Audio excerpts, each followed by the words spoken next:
Hello and welcome to Blackjack's part 2 of the wiring thing. I'm going to take a look at what stuff does. We've looked at how you make the connections, how you make the connections up.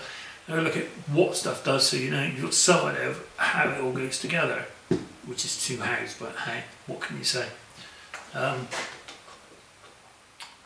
There's three things you need to know about it. There's switches, there's electromechanical stuff, and then there's the electronic stuff that you don't really need to know a lot about.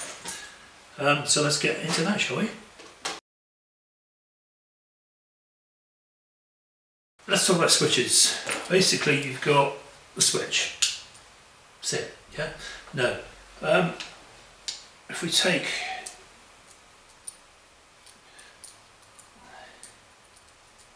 the switch, take that. Let's do the earth first.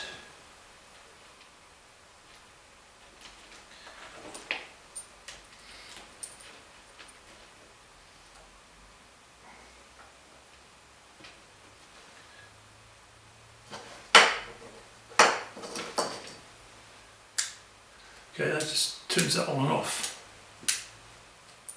Magic.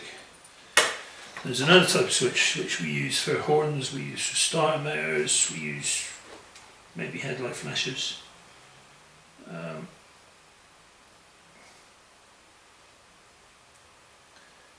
that's a push button momentary on switch. So we've got an off on switch, we've got a momentary on switch, and then there's this switch.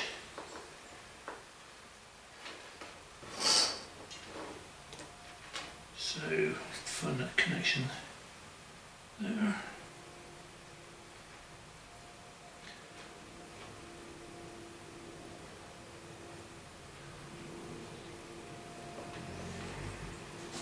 And turns the light on, turns the light off, and yeah, it has another position. So we take another light.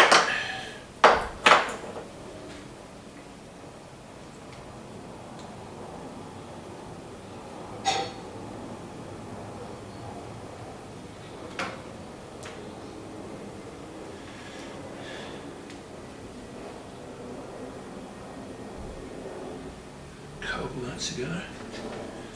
Then I can turn that on, or I can turn them both off, or I can turn the other one off. Sort of like an indicator switch. And this is an on, off, on switch.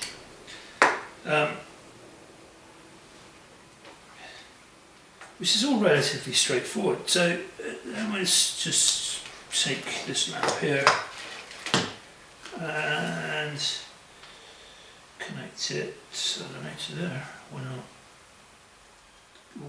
All good earth grains for American. That's in the battery. That's there. I think this will do for this purposes. So now I can turn all this stuff on and off and do things with it, and generally have, but if you look here, it's all got to be a bit of a mess now. And none of it's complicated, it's literally just a switch in line with a lamp in that goes back to ground with the battery, or maybe the frame.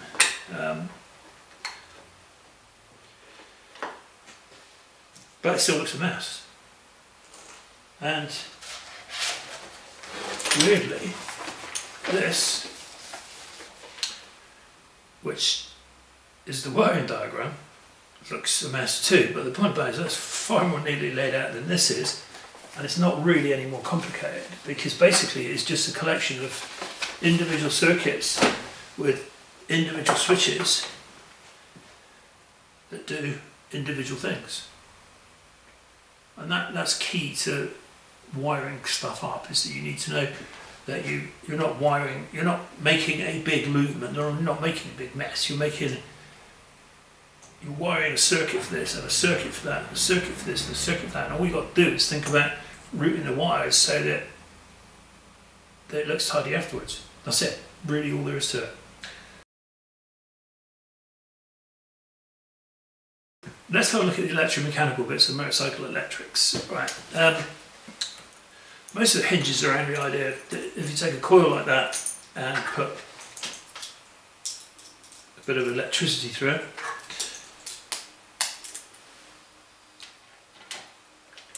turns into a magnet. What's slightly less obvious is that if you take I'll stick the multimeter on there a second.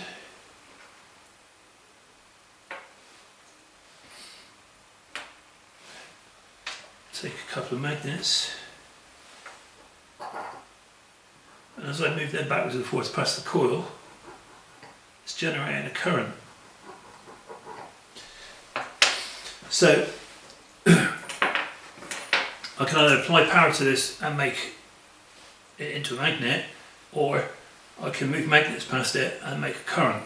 So how does that help us? Well, an alternator is basically magnets moving past a coil, and that generates electricity, which comes out as AC in fact. Motors are basically the reverse of the alternator. You put a current into a winding and it's got some magnets, and that makes the coil move away from the magnet.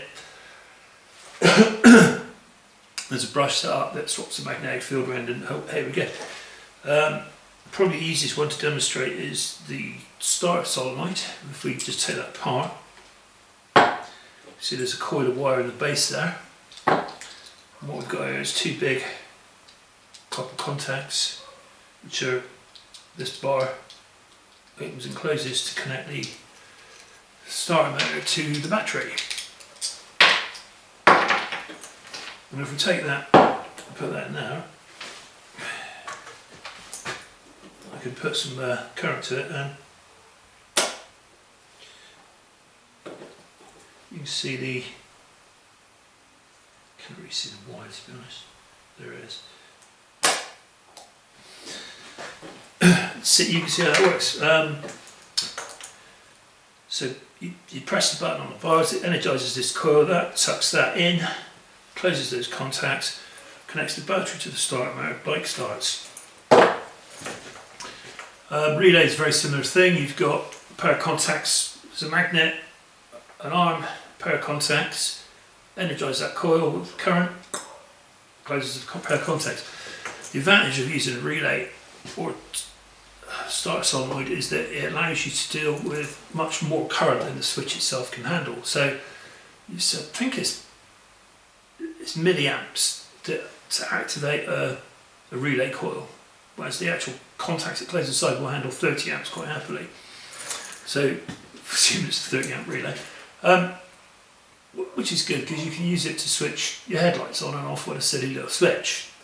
It's got possibilities for us. So that's the electromechanical aspects of everything.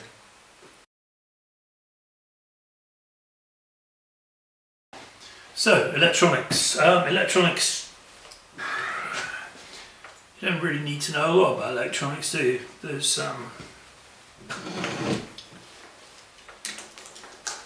this is a dead straightforward rectifier. Hopefully it's a regulator as well.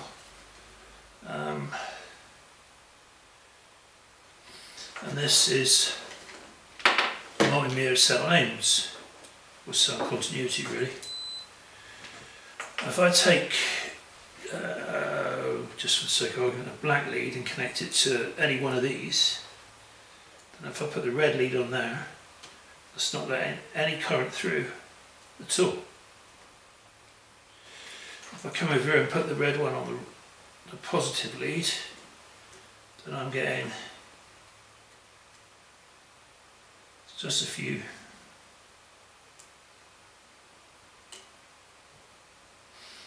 hundred ohms resistance.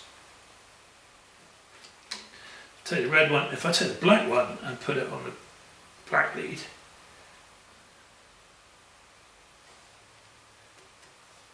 few hundred ohms resistance, put it on the red one, I get nothing. And that's because a rectifier has an arrangement of diodes inside it. Diodes are essentially one-way valves for electricity. So if you're arranging in a gate pattern like this diagram,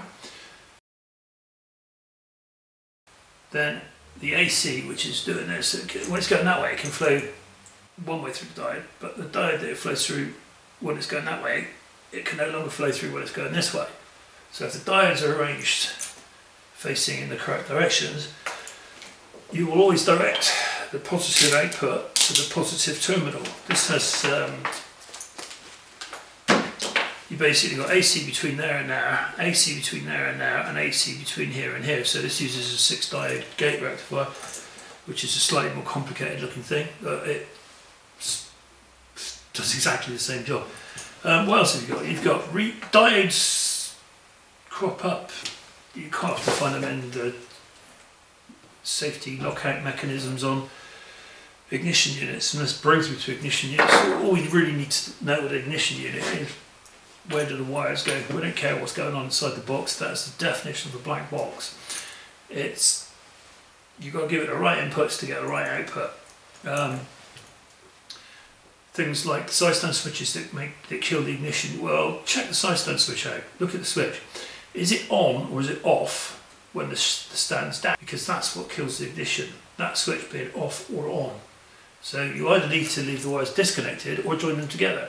That's just a matter of chasing through all those things that are connected back to the ignition unit, and either joining them together or disconnecting them.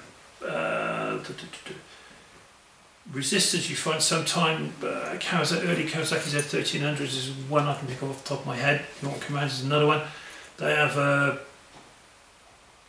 ballast resistor to reduce the, basically the ignition coils on those run on 9 volts.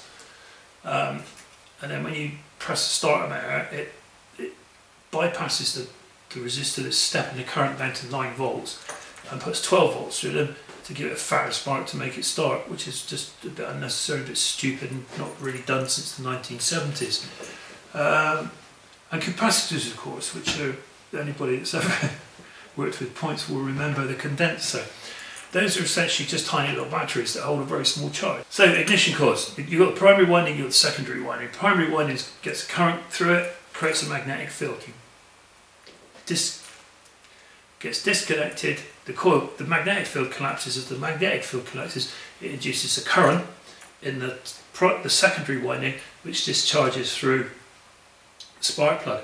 But in the meantime, the secondary winding has created its own magnetic field, which collapses when it discharges. So that in turn induces a current in the primary winding, which travels back down to the points which are there, and it leaps across the points and hits your points. So what the condenser does on a set of points is it soaks that charge up. That stops it from, that's literally all this do. At some point I might get into doing a delay relay thing using a condenser, a resistor and a relay, because it's not a lot of practical use, but it's amusing and it demonstrates the principle. So there we have it, electronics.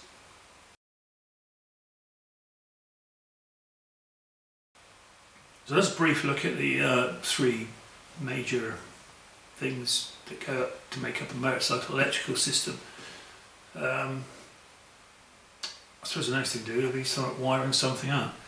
I hope you found it interesting. I doubt you did. But if it was informative, then I suppose it did what it was supposed to do. Thank you for making it this far. Take care of yourself, and with any luck, I'll see you in the next one.